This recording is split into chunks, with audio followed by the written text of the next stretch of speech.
he wants to stick to this story, it'll be at his brother's expense. Oh, wait, but hold on just a minute. What's the matter, Mr. Kensington? You were telling us the truth, weren't you? Well, sure. Well, maybe we should all wander over. I think Mr. Kane makes a good point. If you're willing to testify under oath to the same things that you've just told this commission, I'd be inclined to believe you.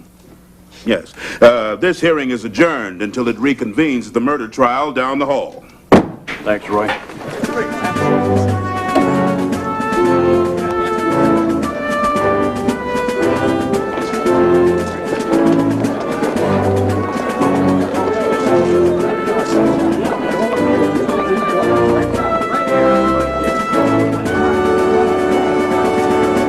Your Honor, since Mr. Kensington's testimony in this trial is felt to have a bearing on the water hearing across the hall, the water hearing has requested to be allowed to witness testimony. Then tell him to witness it quietly. Be seated.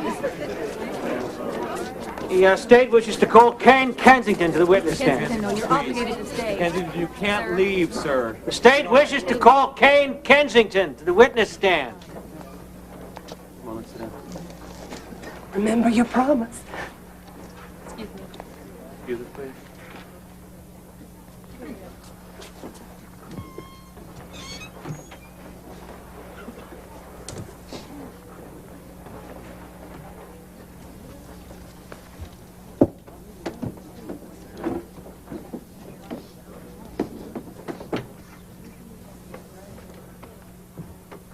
Do you swear to tell the truth, the whole truth, and nothing but the truth, so help you God? Of course I do. Mr. Kensington, your testimony is very important to this trial.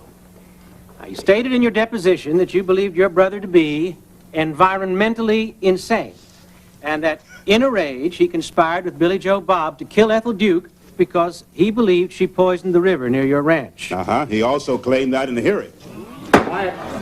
Now, I can understand your moral and emotional dilemma since it's your own brother on trial here today, but I must remind you, you are under oath and subject to perjury if you lie.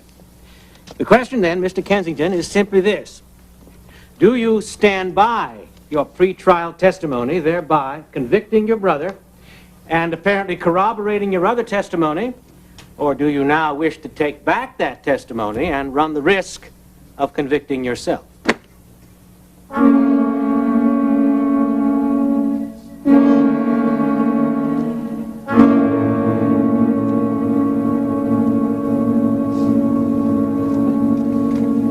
Your Honor, I've done my share of lying in my life. It's not something I'm proud of. Maybe if I tell the truth this one time, I can make up for all those lies. The truth is, Your Honor, that my brother is in cahoots with Billy Joe. What? You incredible! Order! Kane, how could you? It's lying, Your Honor. Who are you? Nobody. I'm taking the fifth. Your Honor, that man has perjured himself. I move he be given the death penalty. You poisoned that river, Kane, and you know it! Your Honor, I'd move that man be declared mentally insane. Order.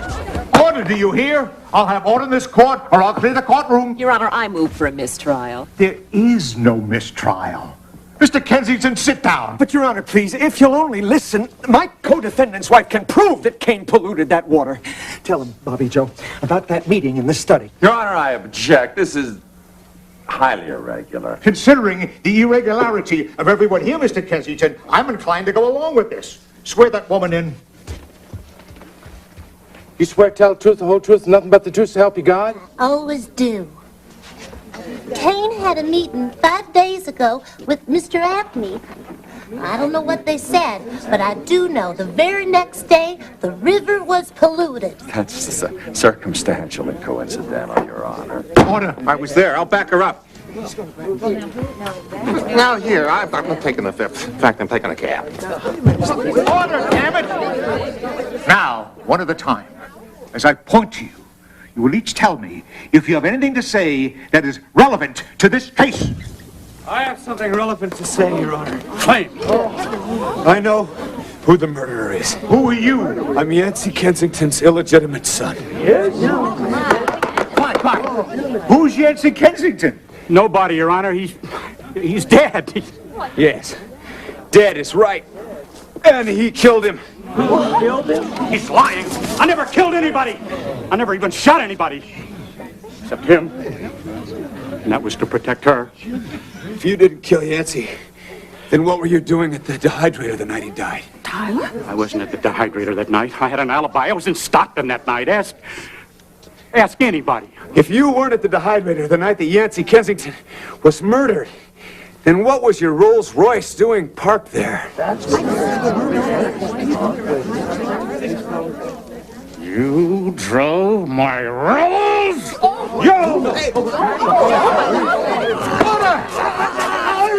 What the hell was I supposed to drive? You told me you wouldn't give me the impulse till after I killed Yancey. You stay put. Order. I only did it because he made me do it, Miss Kensington. You gotta believe that. You had Yancey killed? I might as well tell everything that happened that night. I was told to wait in the shadows. Tyler called Yancey from Stockton and told him to meet him at the dehydrator. Well, Yancey come out just like he said he would. And when he climbed to the top, I was waiting for him. I threw the switch and started the motor. When Yancey turned around, I pushed him in. I drove the Rolls back to Tyler's place and went home. Ethel never knew. I know what I did was probably wrong, but I didn't do it out of hate or anything. I did it for a car. I rest my case, Your Honor. You can't rest your case. You don't have a case. You don't even have the right victim. This is Ethel Luke's murder trial, not Yancey Kensington's. Now, that man may have killed him, but can you tell me who killed her? All right, I confess. You're confessing to that one, too? Well, I might as well tell everything. My life isn't worth a damn now anyway. Good for you, Earl. It wasn't like it was with Yancey. I didn't kill Ethel for a car. Killed Ethel out of hate. Ethel never cared nothing about me. All she ever cared about was her damn clocks. She's crazy about clocks, had clocks everywhere. She's standing there at the wall that night, cleaning one of them. I was sitting in the corner in my chair, cleaning my pistol.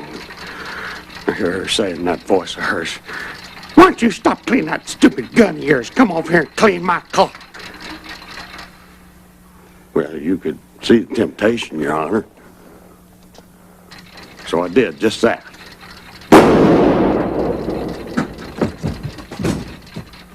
Well, first I got a little panicky. It'd only been my second murder. All I could think of was to cover my tracks and get out of there. Billy Joe must have shot the radio right at the same time, because he come running over saying he shot her. Well, I thought maybe my luck was changing for once, and I let him take the rap. I know what I did was probably wrong, but I just couldn't help myself.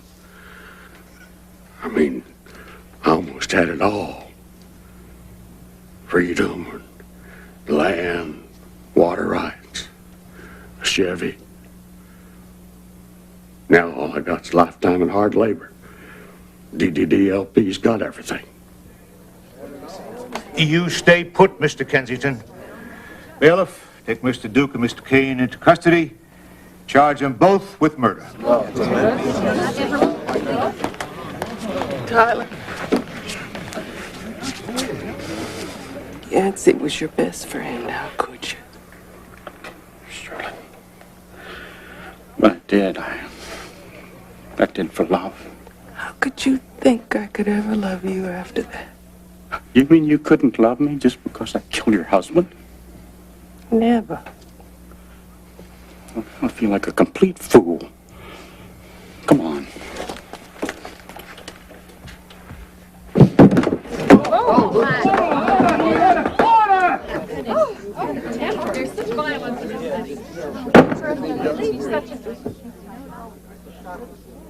before we adjourn this circus, could I ask what this DDTLP is that everybody keeps talking about? That's a big question here, isn't it, Your Honor? I am DDDLP, Your Honor. You! I am Don Diego de la Peña. And what do you have to do with any of this, Mr. De La Peña? Unfortunately, it seems my water rights have caused all of these problems. You own the water rights? Several centuries ago, my ancestors came to this territory. I have often wanted to visit the land which my ancestors left me. But until now, I have only been able to make the trip once before. As a young man, I came to this country and met a beautiful young woman. Actually, I met several beautiful young women. Even several may not be doing me justice. I met a lot of